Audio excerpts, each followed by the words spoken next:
I'm Lone Candle.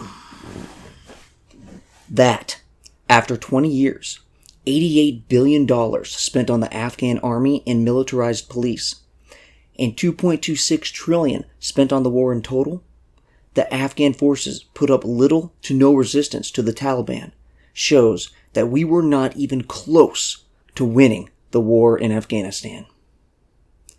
We were not close to having an Afghan government that could defend itself without U.S. military intervention.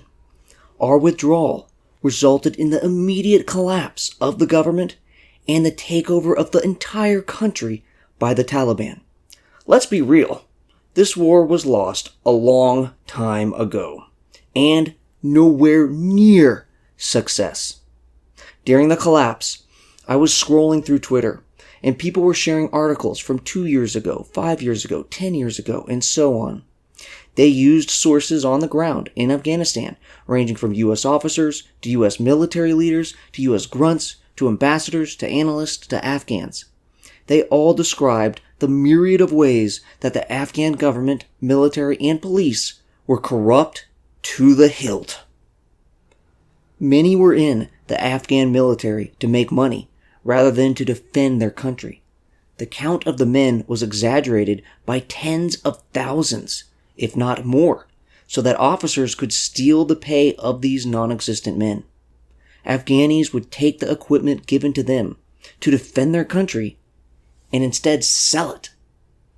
They would falsely claim things were broken just to get a copy of the item. The Afghan government was too corrupt to be effective. I've seen many blame the Afghani collapse on the shocking morale hit of the U.S. leaving. No doubt, that had to hurt morale. But the United States leaving was always going to hurt morale. That doesn't explain the complete collapse of the Afghan military. The failure to build an effective force after 20 years explains the collapse. I don't want to exaggerate. Over the years, Afghans fought and died against the Taliban. The Taliban killed 66,000. So, part of the explanation is a determined and clever enemy. While some Taliban members are motivated by pay, many are inspired by religious zeal. That commitment that makes its fighters willing to kill and die couldn't be consistently matched by the Afghans.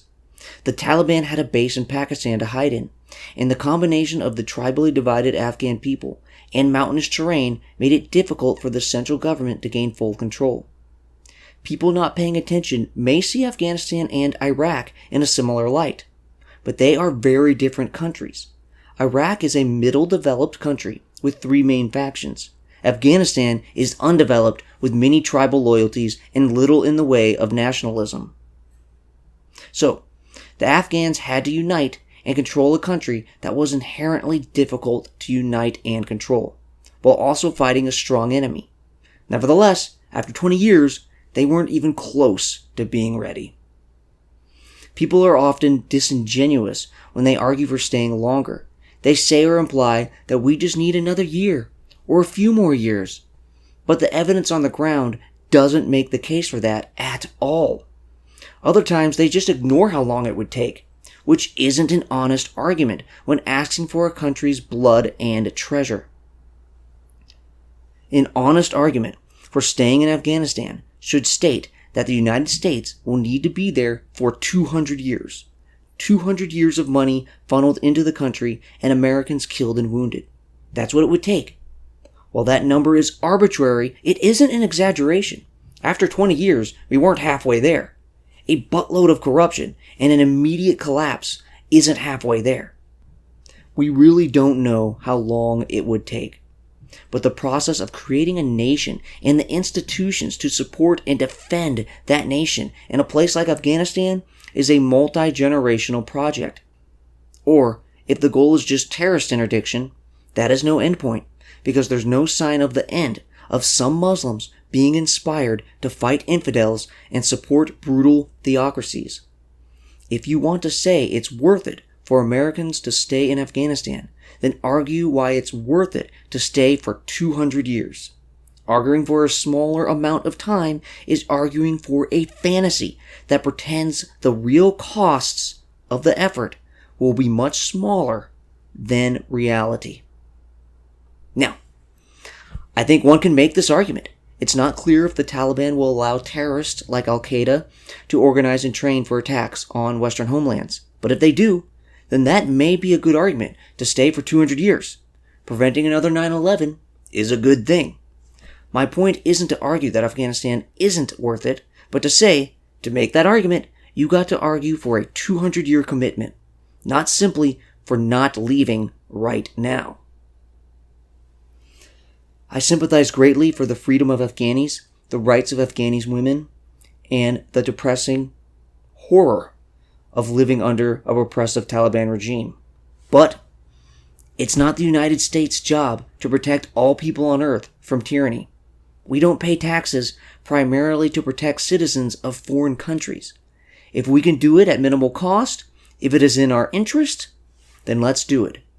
But if it requires a 200-year commitment, no, that's not our responsibility. Despite all the power of the United States of America, that power is limited and growing relatively weaker due to the rise of foreign powers with huge populations.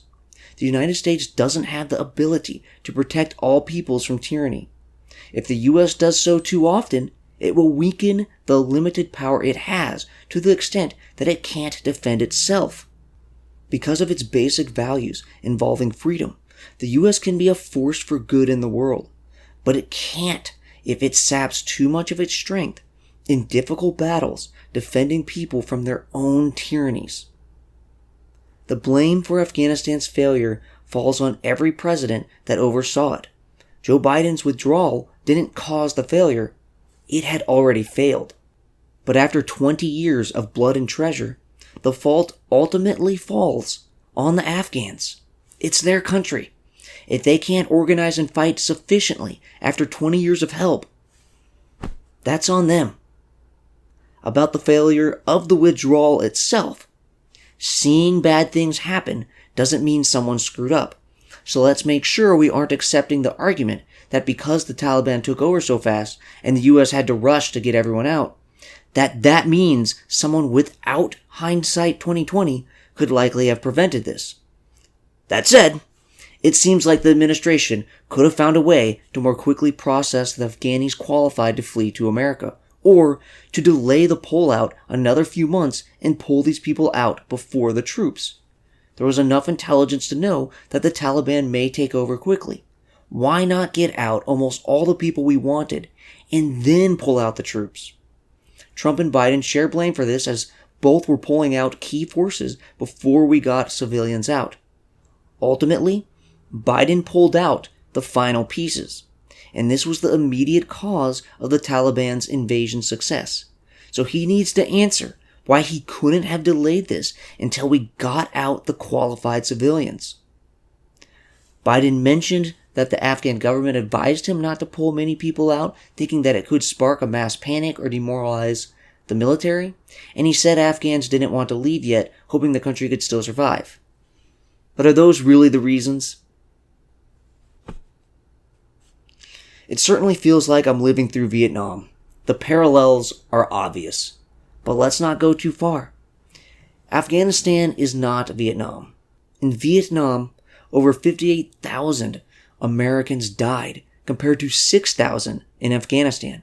That 6,000 number includes U.S. contractors. The number of Americans' lives paid matters, and the difference is huge. Vietnam was a complete failure. In the end, we didn't achieve any important objectives. At most, we made Russia and China spend resources on the war that they couldn't afford to lose. Afghanistan, on the other hand, achieved its initial objective. We really damaged Al-Qaeda. Much of their organization was destroyed and many of their members killed, hurting their ability to attack the homeland.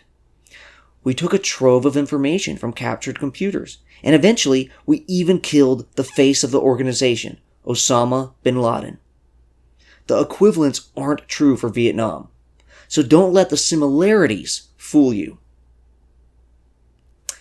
It is true that the U.S. hasn't suffered a casualty in a year and a half, but that's because the Taliban agreed not to attack us on the condition that we were pulling out. If it became clear that Biden decided to not keep Trump's bargain, U.S. deaths would have begun again. The war ending like this feels bad. It is bad.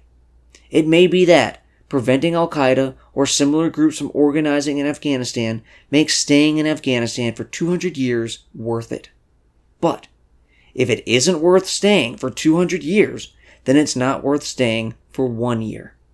Whether leaving as we are now or in a few more years, the goals of creating a united democracy that can defend itself would not be achieved.